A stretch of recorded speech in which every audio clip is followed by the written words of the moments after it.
Assalamualaikum warahmatullahi wabarakatuh.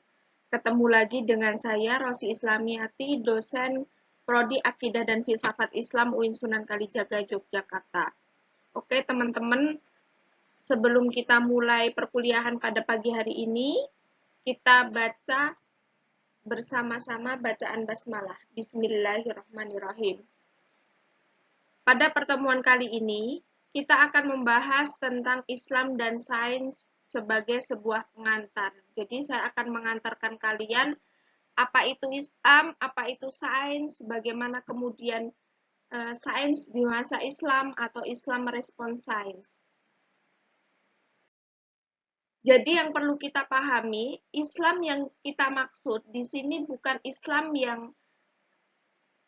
Islam sebagaimana ia sebuah keyakinan, tetapi Islam yang terlembagakan. Maksudnya adalah pemahaman manusia atas ayat-ayat Allah atau tafsir atas ayat-ayat Allah. Seperti itu. Kemudian sains yang dimaksud di sini adalah pemahaman akan realitas dunia. Pemahaman atas realitas tersebut kemudian terlembagakan.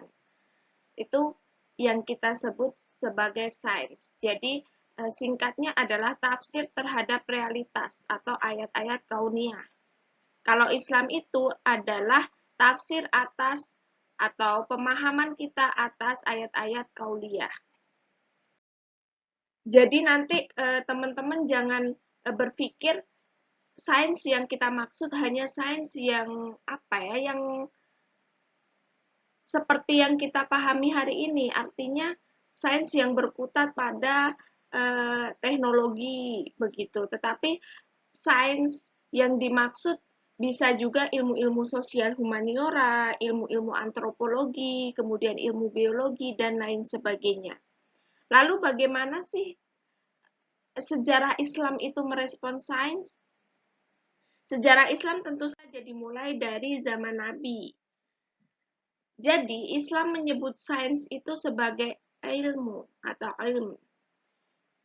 Di zaman Nabi, Islam sangat menghargai sains. Ini terbukti dalam Quran Surat Al-Alaq ayat 1-5, yang menyatakan bahwa, bacalah dengan menyebut nama Tuhanmu yang menciptakan. Dia telah menciptakan manusia dengan segumpal darah.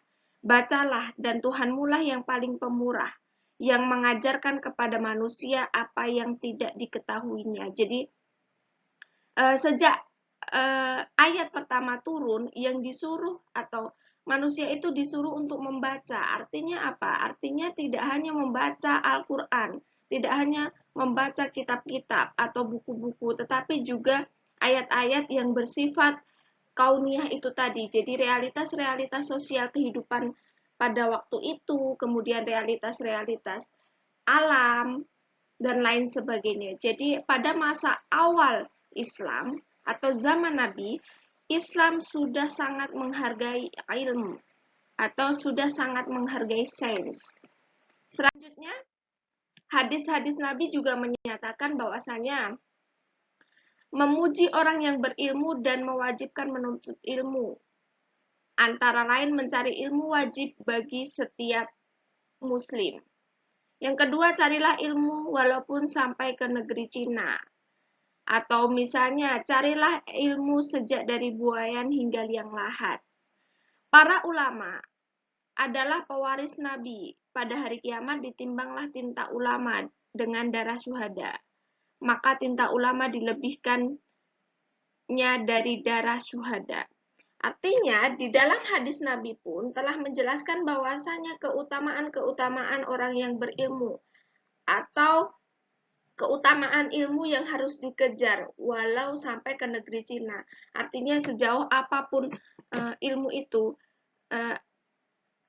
akan kita kejar gitu. Selanjutnya setelah Nabi wafat, jadi 25 tahun setelah Nabi wafat, sekitar abad ke-7 Masehi atau tahun 632 Masehi, terjadi ekspansi Islam atau penyebarluasan agama Islam ke seluruh jazirah Arab, baik dari selatan sampai ke utara. Yang kedua, terjadi peristiwa Futuh al-Buldan, pembukaan negeri-negeri. Artinya, pada masa setelah Nabi wafat, itu Islam disebarluaskan ke negeri-negeri lain.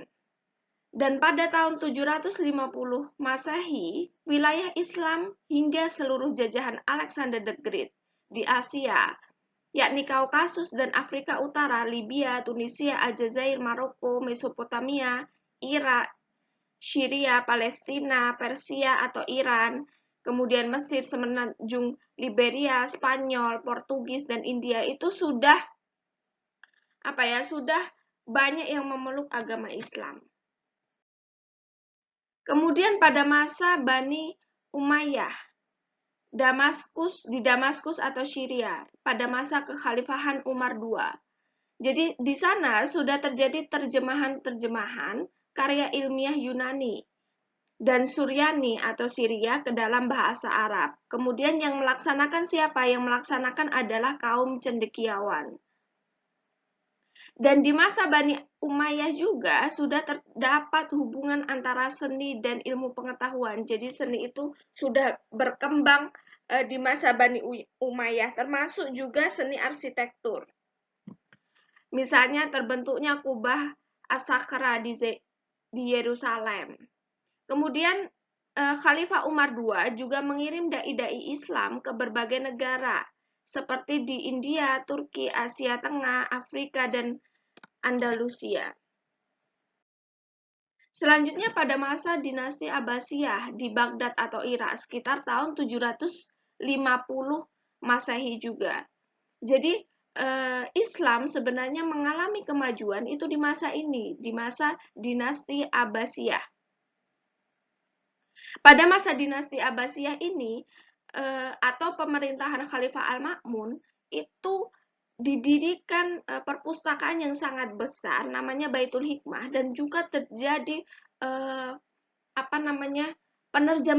penerjemahan karya Yunani secara masif. Jadi kitab-kitab Yunani atau buku-buku dari Yunani diterjemahkan ke dalam bahasa setempat. Kemudian hampir akhir abad ke-9, hampir keseluruhan karya Yunani sudah diterjemahkan. Karya itu antara lain misalnya pada bidang kedokteran, matematika, astronomi, fisika, filsafat, astrologi, dan kimia. Jadi sangat banyak ya ilmuwan-ilmuwan di masa Abbasiyah. Kemudian pada masa Khalifah Fatimiyah, pada masa dinasti Fatimiyah, itu mereka banyak pemimpin-pemimpin yang mengeluarkan uang sebesar 1.000 dinar per bulan untuk membayar para ilmuwan, sekretaris, dan penjilid buku. Jadi itu setelah masa dinasti Abbasiyah. Jadi beberapa ilmuwan yang terkenal sebenarnya di masa Abbasiyah itu ada Ar-Razi, ahli dalam bidang kedokteran. Jadi ilmuwan-ilmuwan di masa lalu itu sebenarnya tidak hanya ahli pada satu bidang, tetapi di berbagai bidang atau banyak bidang. Ar-Razi tidak hanya terkenal pada bidang kedokteran, tetapi dia juga seorang filsuf.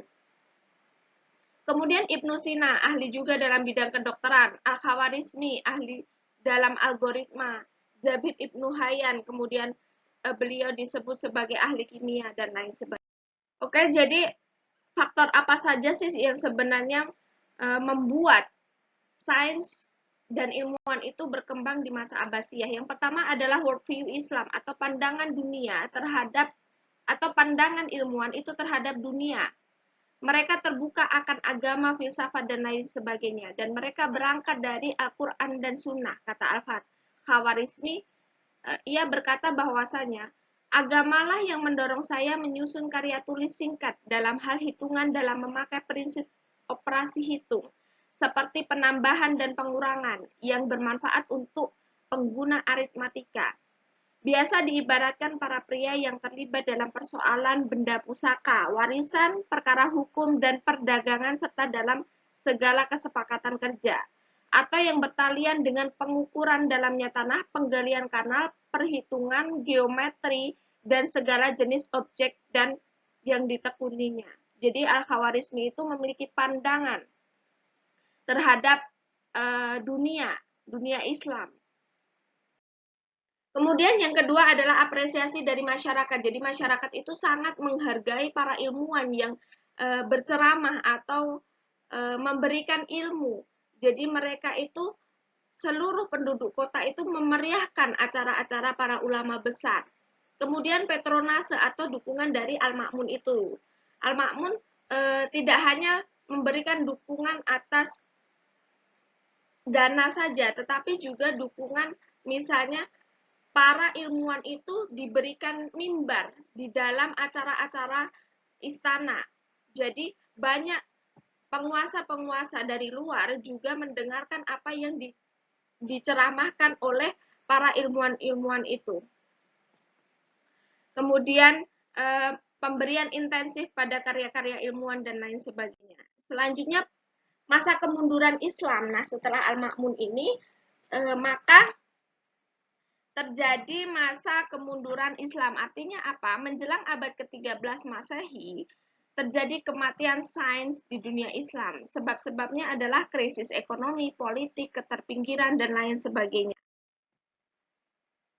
Nah, menurut David Lindbergh, ia menyatakan bahwasanya sains dan saintis di masa itu ditentang dan disudutkan, dianggap membawa bid'ah, dan menyebabkan orang murtad. Dan pada akhirnya nanti yang sangat disukai oleh masyarakat adalah ilmu-ilmu agama atau lebih mengarah pada sufisme. Jadi mereka, para masyarakat pada waktu itu menganggap bahwasanya ilmu-ilmu sains itu bid'ah dan menyebabkan kemurtatan. Yang ini dibuktikan dengan pembakaran buku sains dan filsafat Islam di Cordoba misalnya, atau perang saudara juga menyebabkan keterpurukan krisis ekonomi dan militer. Selanjutnya adalah pembantaian Reconquista di Spanyol dan invasi Mongol yang meluluh lantahkan Baghdad pada abad ke-13. Riset dan perpustakaan dihancurkan. Yang kedua adalah marginalisasi tesis. Jadi sains di dunia Islam tidak pernah diakui berdiri sendiri. Ia selalu nebeng dengan ilmu-ilmu agama katanya. Saintis akhirnya bekerja sendiri-sendiri di laboratorium mereka sendiri. Dan munculnya gerakan spiritualitas, yakni sufisme. Jadi orang lebih senang menyendiri atau sufi dalam arti sufi konvensional, bukan sufi kota. Mereka lebih suka zuhud, ibadah-ibadah saja tanpa memikirkan dunia. Itu yang lagi ngetren di masa kemunduran Islam. Selanjutnya di abad modern, abad 17. Bagaimana sains di abad modern? Jadi, sains di abad modern itu tradisinya adalah positivistik. Hal ini menyangkut pada misalnya sumber pengetahuan yang diperoleh. Itu rasional, empiris, dan intuisi. Jadi, yang rasional itu yang diakui, dan yang empiris itu juga yang diakui. Kalau intuisi itu dipertanyakan, karena intuisi itu kan berasal dari Tuhan gitu kan. Kalau rasional itu berasalkan pemikiran kita atau otak kita atau empirisme, apa yang bisa kita lihat. Dan juga validitas pengetahuan itu hanya dilihat kalau pengetahuan itu atau ilmu itu koheren, korespondensi, dan pragmatis, atau yang kita sebut sebagai kalau bermanfaat berarti pengetahuan itu atau ilmu itu benar, kalau nggak bermanfaat berarti enggak. Atau korespondensi itu,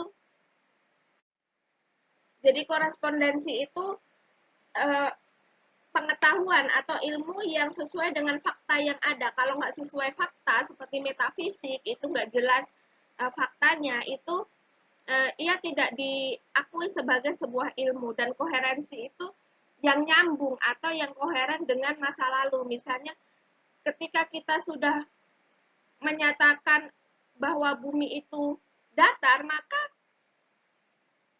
apa pengetahuan lain yang baru itu sangat susah untuk masuk dan sangat susah untuk diakui kebenarannya. Selanjutnya adalah tradisi sains modern. Tradisi sains modern itu saya bilang tadi adalah positivistik, artinya dia rasional, masuk akal. Yang nggak masuk akal, metafisik, itu meaningless, jadi nggak ada gunanya. Hal-hal yang tidak terlihat itu dianggap sebagai sebuah mitos yang nggak ada begitu. Kemudian yang kedua adalah objektif. Subjektivitas sebagai penghambat. Jadi maksudnya adalah apa yang objektif atau yang tidak melibatkan perasaan kita, yang sesuai dengan data, itulah yang benar. Kalau perasaan kita sudah mulai masuk ke dalam sebuah ilmu, maka itu tidak diakui sebagai sebuah ilmu. Kemudian yang ketiga adalah universal atau menyeluruh. Jadi kalau benar di sini ilmu yang kita gunakan dan benar di sini, misalnya ilmu antropologi di Indonesia itu akan berbeda dengan antropologi misalnya di Amerika, atau ilmu sosial di Indonesia akan berbeda dengan ilmu sosial di Amerika. Kenapa? Karena struktur masyarakatnya berbeda, kehidupan masyarakatnya berbeda. Tetapi dalam tradisi sains modern, ilmu sosial yang seperti ini, ilmu sosial di Amerika akan digunakan di mana-mana, di Indonesia dan lain sebagainya. Yang keempat adalah kausalitas. Jadi jika A maka B. Kemudian yang kelima adalah singularity. Jadi tunggal, kebenarannya itu sifatnya tunggal. Kalau benar di sini ya benar di mana-mana dong, gitu kata tradisi sains modern. Kemudian atomistik. Jadi atomistik itu pemahaman sepotong-potong. Jadi yang paham biologi itu ya udah paham biologi aja. Memang sih ada positifnya, artinya jadi ilmunya itu lebih mendalam. Sekarang sekarang itu kan jurusan di universitas itu misalnya kalau S1-nya biologi ya udah S2-nya ya biologi, tidak ada integrasi seperti itu. Mungkin S1-nya biologi, S2-nya kemudian filsafat, sangat jarang sekali orang mengambil langkah seperti itu dan orang biasanya nyari aman aja. Dan biasanya juga atau misalnya dokter ya, dokter spesialis itu lebih mahal karena lebih spesifik ilmunya dibandingkan dengan dokter umum. Nah, itu adalah problem sains modern yang atomistik. Mungkin itu saja yang dapat saya sampaikan terkait dengan Islam dan sains sebagai sebuah pengantar. Nah, kenapa saya membicarakan sains modern yang belum ada kaitannya dengan agama atau belum ada kaitannya dengan Islam? Nanti kita dari sains modern ini kita bisa melihat bagaimana sebenarnya relasi agama dan sains untuk pertemuan selanjutnya. Oke, terima kasih. Cukup sekian dari saya. Apabila ada kurangnya, saya mohon maaf dan kita lanjutkan sesi diskusi di WAG. Terima kasih. Wassalamualaikum warahmatullahi wabarakatuh.